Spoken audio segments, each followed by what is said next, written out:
আষাঢ় মাস ফেব্রুয়ারিতে বইমেলা হইলেও এবারের ইলেকশনের কারণে মেলা পিছায় গেছে এবং শুরু হয়েছে রমজানের ভেতর, ফলে বেশ কিছু চ্যালেঞ্জও তৈরি হয়েছে। বইমেলার প্রাণ হইতেছে পাঠক, কিন্তু রমজান মাসে মানুষের দৈনন্দিন রুটিনে বড় পরিবর্তন আসে। সাধারণত বইমেলার সবচেয়ে জমজমাট টাইম হইতেছে বিকেল 5টা থেকে রাত 8টা, কিন্তু রমজানে এই টাইমে সবার ইফতারের জন্য বাসায় ফেরার তাড়া থাকে, ফলে বিকালের সেশনে পাঠকের উপস্থিতি আশঙ্কাজনকভাবে কম দেখা যাইতেছে। আবার সারা দিন রোজা রাখার পর রাতের বেলা তারাবির নামাজ থাকে। শারীরিক ক্লান্তি ও ধর্মীয় ব্যস্ততার কারণে মেলায় আসার আগ্রহ বা সুযোগ অনেকেরই কম থাকে।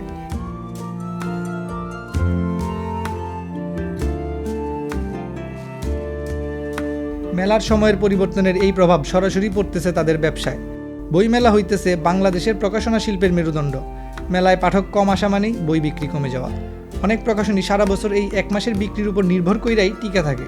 বিক্রি কমে যাওয়ায় সৃজনশীল প্রকাশনা শিল্প বড় ধরনের আর্থিক ক্ষতির মুখে পড়তে পারে।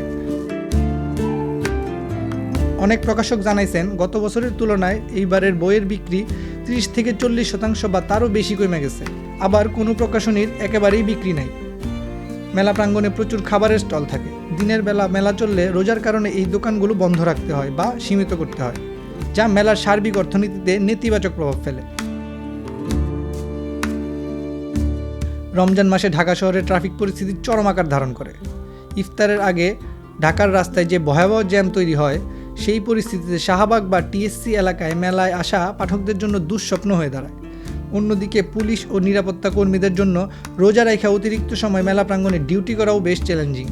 ফেব্রুয়ারি মাস মানেই আমাদের ভাষা আন্দোলনের মাস। 1 ফেব্রুয়ারি থেকে মেলা শুরু হওয়াটা বাঙালির কাছে এক ধরনের ঐতিহ্যের মতো।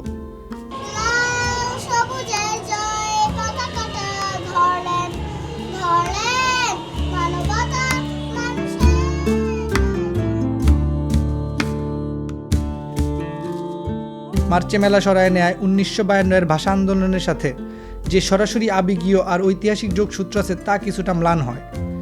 যদিও মার্চ আমাদের স্বাধীনতার মাস, তবুও বইমেলা ঐতিহাসিকভাবেই অমর একুশের সাথে মিশে আছে। রমজানে বইমেলা আয়োজন করায় তা সৃজনশীল শিল্প এবং সাধারণ মানুষের জীবনযাত্রায় বাড়তি চাপ তৈরি করতেছে।